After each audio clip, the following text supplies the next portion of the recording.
Hello students, आज की video में हम करने वाले हैं मेजरमेंट यूनिट्स। ओके, तो सबसे पहले हम अपना सिंपल बॉयलरपेट कोड लिखते हैं। ठीक है, इसको रन करके देखेंगे। H1। ओके, इसको करते हैं सेव, देन रन करते हैं। ठीक है, रिफ्रेश करते हैं। ये हमारा कोड अच्छे से चल रहा है। ओके, अब हम तो सबसे पहले इसका टाइटल चेंज करते हैं। यहाँ से इसको हटाते हैं, यहाँ पे लिखते हैं यूनिट्स। ओके, सीएसएस में हमारे पास दो तरह की यूनिट्स होती हैं। एक होती है रिलेटिव यूनिट और एक होती है एब्सोल्यूट यूनिट। ठीक है, एब्सोल्यूट और रिलेटिव यूनिट्स। एब्सोल्यूट यूनिट्स क्या होती है? एब्सोल्यूट यूनिट्स हमारे पास जिसकी लेंथ एकदम फिक्स हो। ठीक है, रिलेटिव यूनिट्स जो होती हैं वो अपने पीरियड के अकॉर्डिंग लेंथ चेंज करते हैं। ओके, अब यूनिट्स क्या होती हैं? ठीक है, अब हमने इसका मेजरमेंट लेना है कि यहाँ से लेके हमने यहाँ तक इसका मेजरमेंट लेना है। अब हमने बोल दिया इसका मेजरमेंट है 500। ठीक है, इसकी जो वेट है यहाँ से लेके यहाँ तक वो है 500 वर्ड। ठीक है, हमें बताना भी तो पड़ेगा ना वो 500 है क्या। ऐसे तो पता नहीं लगेगा 500 क्या है। हमने बोल दिया 500, 600 जो भी हमने बोल दिया। ठीक है, हमें तो उसको बताना भी तो पड़ेगा ना कि ये 500 क्या है, पिक्सल में है, ठीक है, इंचेस में है, फीट में है, कैसे है। ठीक है, तो सबसे पहले हम देख लेते हैं हमारे पास एब्सोल्यूट यूनिट्स कौन सी होती है। हमारे पास एब्सोल्यूट यूनिट्स होते हैं centimetre, okay, millimetre, inches, points, और पिक्सल। और इसमें सबसे ज्यादा हम यूज करते हैं पिक्सल। ठीक है, ओके, सबसे पहले हम पिक्सल ही कर लेते हैं कि पिक्सल क्या होता है। ठीक है, तो हमने ये एक H1 लिया है। ठीक है, इस H1 पर हम स्टाइल लगाते हैं। ठीक है, स्टाइल टैग लिखते हैं। H1 के अंदर हम देते हैं बॉर्डर।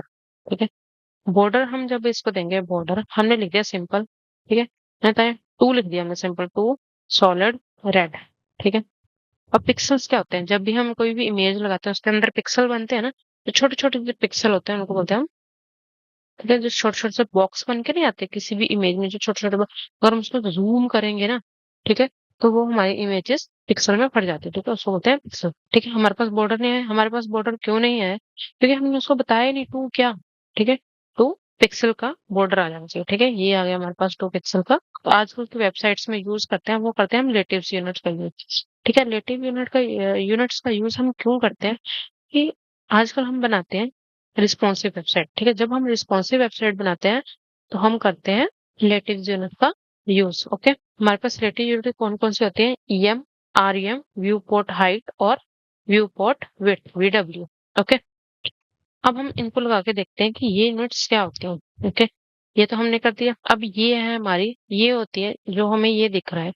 ठीक है, ये होता है हमारी व्यू पोर्ट हाइट और ये होती है हमारी व्यू पोर्ट विड्थ। ठीक है, जो हमें व्यू पोर्ट पे दिख रहा है वो क्या है? वो हमारी व्यू पोर्ट हाइट और व्यू पोर्ट विड्थ। अब हम एक और डिव बनाते हैं। ठीक है, डिव से समझते हैं। यहाँ पे डिव बनाते हैं। ठीक है, डिव के अंदर लिखते हैं हेलो। ठीक है, अब इसको थोड़ी सी स्टाइलिंग करते हैं। डिव, डिव को हम एक देते हैं बॉर्डर 2 पिक्सल सॉलिड रेड। ठीक है, ये दिया हमने एक बॉर्डर। ठीक है, अभी हम H1 को कर देते हैं कमेंट आउट कि हमें H1 अभी नहीं दिखना चाहिए। फिर इसको करते हैं सेव। ओके, और इसको भी हम कर देते हैं कमेंट आउट। ओके, बॉर्डर दे दिया हमने इसको। ठीक है, अब देते हैं इसको हाइट। Okay, height. ठीक है, हाइट दे दी हमने 100 VH। ठीक है, इसको करते हैं सेव। ठीक है, ये अभी, ठीक है, ये पूरी के पूरी इसने हाइट ले ली।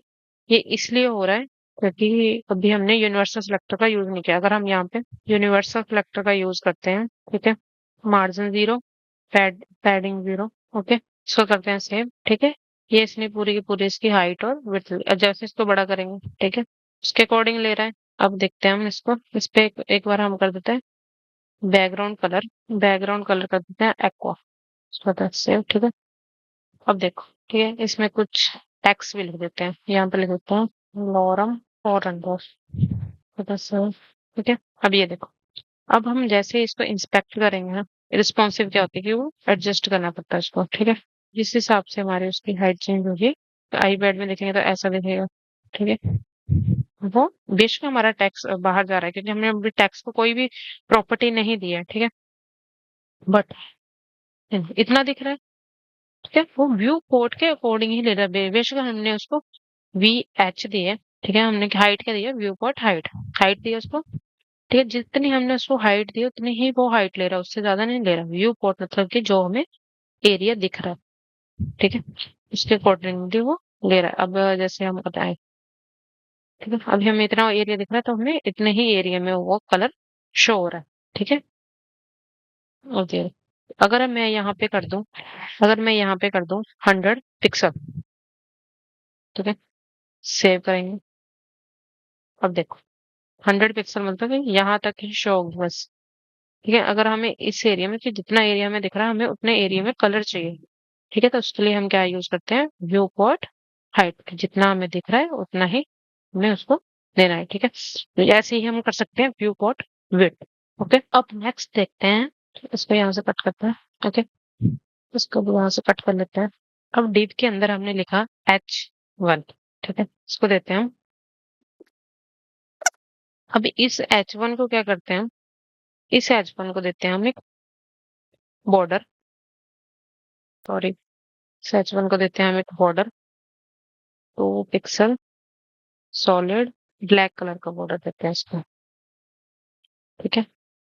अब ये क्या हो रहा है कि ये पूरा का पूरा यहाँ तक जा रहा है, ठीक है। अब हम क्या करते हैं, इस H1 को हम विड्थ दे देते हैं 50%, ठीक है, परसेंट भी एक, परसेंटेज भी एक यूनिट होती है, 50% इसको हमने विड्थ जब हम देंगे, ठीक है। इसने क्या किया, जो इसका पेरेंट है, इसका पेरेंट क्या है अभी, डिव, ठीक है, इसका पेरेंट क्या है, डिव, ठीक है। हमने क्या दी, 50% हमने दे दी इसको विड्थ, ठीक है, इसने 50% विड्थ ले ली इसकी, ठीक है, इस बॉक्स की, ठीक है, जो बाहर वाला बॉक्स है, इसको हम कलर भी कर देते हैं, इसमें हम बैकग्राउंड कलर कर देते हैं, एको तो हमने किया ब्लू कलर कर देते हैं, ठीक है, ठीक है। अब क्या किया इसने, 50% इसकी विड्थ ले ली, ठीक है। अगर हम यहाँ पर अपनी विड्थ को सेट कर देते हैं, अब हम क्या करते हैं, हम यहाँ पे अपनी विड्थ देते हैं, या हम विड्थ लगाते हैं कि जो डिव है उसकी विड्थ होनी चाहिए 50%।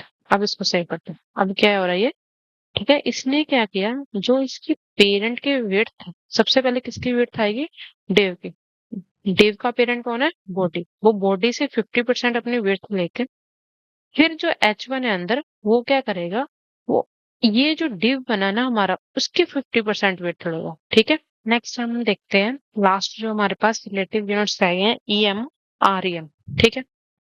तो हम क्या करते हैं, हम यहाँ से पहले इसको हटा देते हैं, ठीक, वहां से ये भी हटा देते हैं, इसको भी हटा देते हैं, एकदम थोड़ा सा क्लीन सा कर देते हैं। ओके, ठीक है, लास्ट हम देखते थे EM और REM। ओके, तो सबसे पहले हम बनाते हैं डिव, ठीक है, डिव के अंदर बनाते हैं हम H1, ठीक है, इसको कर लेते हैं हम फॉर्मेट डॉक्यूमेंट।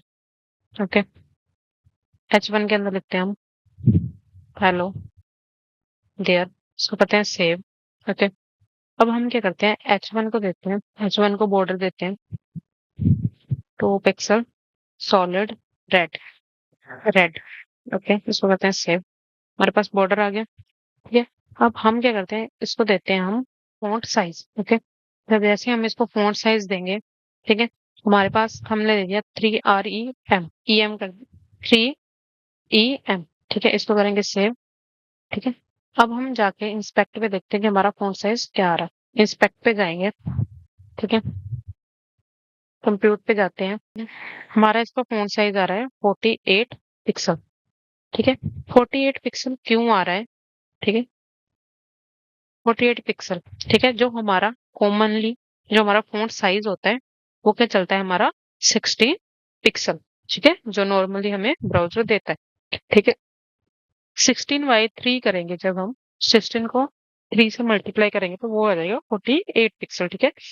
जो भी हमारे पेरेंट का, ठीक है, फॉन्ट साइज होगा उसके साथ उसको क्या कर देता है, वो मल्टीप्लाई कर देता है। ओके, हम जैसे हम डिव डिव को यहाँ पे हम फॉन्ट साइज दे देते हैं, फॉन्ट साइज 10 EM, इसको करेंगे सेव। ये देखो इसने क्या किया, इसने 10 को 3 से मल्टीप्लाई कर दिया।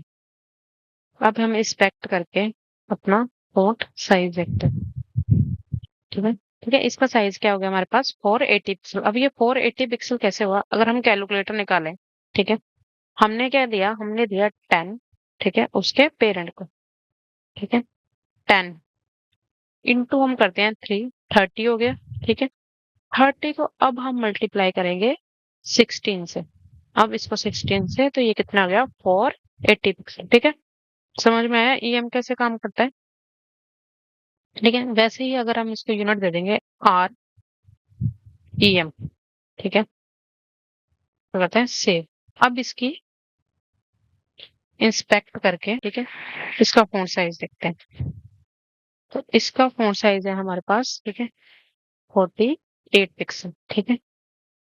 इसका फॉन्ट साइज क्यों 48 पिक्सल आया है, क्योंकि जो हमारे ईएम आरईएम क्या करता है, आरईएम कैलकुलेट करता है, ठीक है, हमारे रूट एलिमेंट के साथ। तो रूट एलिमेंट क्या होगा, हमारा बॉडी, ठीक है।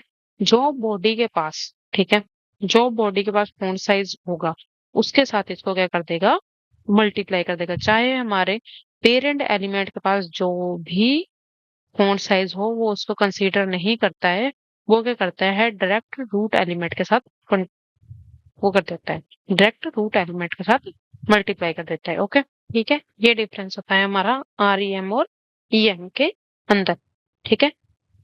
जो हमारा आरईएम होता है उसको कोई वो नहीं होता कि हमारे डिव के पास क्या फॉन्ट साइज है क्या नहीं, डायरेक्ट हमारे रूट एलिमेंट के साथ उसको कैलकुलेट कर देता है, ठीक है।